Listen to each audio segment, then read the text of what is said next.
ధన్యవాదాలు అధ్యక్ష. అధ్యక్ష, గతంలో మనం చూసేవాళ్ళం సంఘ విద్రోహ శక్తులు అంటే ఏదో బయటి దేశాల నుంచి వచ్చి ఇక్కడ టెర్రరిస్ట్ యాక్టివిటీస్ చేసి ఇక్కడ యొక్క శాంతియుత వాతావరణాన్ని మన భారతదేశం వాతావరణాన్ని డిస్టర్బ్ చేయడానికి చేసే వాళ్ళని తీవ్రవాదులు అనేవాళ్ళము, సంఘ విద్రోహ శక్తులు అనేవాళ్ళము. కానీ 2019వ సంవత్సరం నుంచి దీని అర్థం మారిపోయింది. గత పాలకులు గాంజా అనే మత్తు పదార్థాన్ని రాష్ట్రం మొత్తం తీసుకొచ్చి ప్రజల మీద దాడులు అనేది పెరిగిపోయాయి. ఈ గాంజా సేవించిన వాళ్ళు సామాన్య ప్రజల మీద దాడులు చేయడము, వాళ్ళని ఇబ్బందులు గురి చేయడం జరుగుతూ ఉంది. అధ్యక్ష, ఒకప్పుడు గాంజా అనేది పెద్ద పెద్ద నగరాలకి, పెద్ద పెద్ద సిటీస్కి మాత్రమే పరిమితమయ్యేది. ఆ సిటీస్లోనే పబ్బులలో, రెస్టారెంట్లో అవైలబుల్ ఉంది.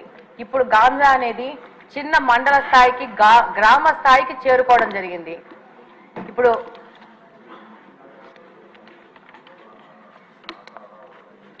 ఈరోజు మామూలుగా తిరుగుతూ ఉంటే ఈ గాంజా ఇంత ఎక్కువైపోయింది ఏమని మాట్లాడుతుంటే స్టూడెంట్స్ అడుగుతూ ఉన్నారు, మాకు గాంజా ఎక్కడ దొరుకుతుందో తెలిసినప్పుడు దీన్ని కట్టడి చేయాల్సిన పోలీసులకు తెలియదా అది ఎక్కడ దొరుకుతుందో అని చెప్పేసి.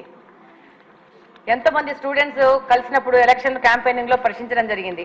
అలాగనే అధ్యక్ష, ఎన్నికల ముందు కానీ ఇప్పుడు ఎన్నికల తర్వాత కానీ ఈరోజు గ్రీవెన్సెస్ కోసం మన దగ్గరకు వచ్చిన దాంట్లో దాదాపు 30-40% ఈ గాంజా మీద ఎఫెక్ట్ అయిన వాళ్లే వస్తూ ఉన్నారు. ఎలాంటి సమస్యలు అంటే మనకు సభ దృష్టికి తీసుకొస్తే ఇది ఒక తమాషా వ్యవహారం ఉంటుంది.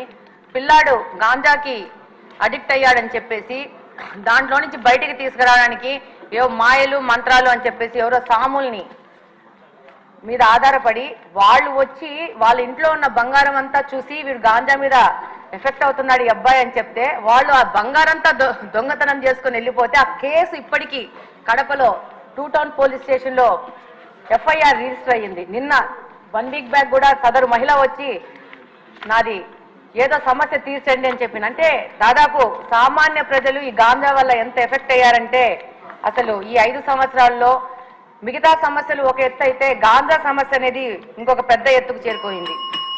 అలాగనే అధ్యక్ష, ఈ గాంజా సేవించిన వాళ్ళు సామాన్య ప్రజల మీద షార్ప్ ఆబ్జెక్ట్స్, ఇందాక హోమ్ మినిస్టర్ గారు అన్నట్టు బ్లేడ్ బ్యాచ్ అంటారు, వాళ్ళు అది బ్లేడో షార్ప్ ఆబ్జెక్టో చిన్న నైఫ్ లో తెలియదు కానీ ఆ గాంజా మత్తులో వాళ్ళకు అంతకు ముందు వాళ్ళతో ఏదైనా గొడవలు జరిగినా కానీ ఏమి జరిగినా కానీ ఏ విధమైన ప్రొవొకేషన్ లేకున్నా కూడా వాళ్ళని అటాక్ చేయడము, వాళ్ళ మీద దాడులు చేయడము, దాదాపు వాళ్ళకి ప్రాణం మీద ప్రమాదం వచ్చే లాగా దాడులు చేస్తా ఉన్నారు. రంజాన్ మాసంలో కడప నియోజకవర్గంలో ఒక మసీదు నుంచి రాత్రి 11 గంటలకి నమాజు చేసుకొని బయటికి వస్తుంటే వచ్చిన పిల్లోని అసలు without any notice sharp object తీసుకొని కొయ్యడం జరిగింది. అబ్బాయికి దాదాపు రిప్స్ లో దాదాపు 3-4 ఇంచెస్ లోపలికి వెళ్ళి హైదరాబాద్ అపోలోకి తీసుకొచ్చి దాదాపు 20 రోజులు పెట్టి దాదాపు 5-6 లక్షలు ఖర్చు అయిందని కూడా చెప్పారు. చెప్తున్నాను.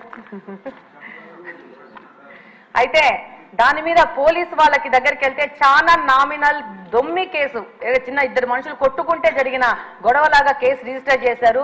అది గత ప్రభుత్వం వైసీపీ ప్రభుత్వ హయాంలో జరిగింది. ఇలాంటి కేసెస్ చాలా ఉన్నాయి పోలీస్ డిపార్ట్మెంట్ దగ్గర. వాటన్నిటి కూడా మళ్ళీ చెక్ చేసేసి వాటిని సరైన ఎఫ్ఐఆర్ రిజిస్టర్ చేసి వాళ్ళకి న్యాయం చేయాలని కోరుకుంటున్నాను. అలాగనే ఈ గాంజా మీద ఒక స్పెషల్ టాస్క్ ఫోర్స్ ఏర్పాటు చేసి ప్రత్యేకంగా మీకు అవసరం ఉంటే నాకంత తెలియదు కాబట్టి స్పెషల్ గా రిక్రూట్ చేసుకునైనా కూడా దీని మీద ముందుకు పోవాల్సిన అవసరం ఎంతగానో ఉంది. లేకపోతే సమాజం మొత్తము పాడైపోయే ప్రమాదం ఉంది. ధన్యవాదాలు అధ్యక్ష. ధన్యవాదాలు అధ్యక్ష. అసాంఘిక శక్తుల గురించి అదేవిధంగా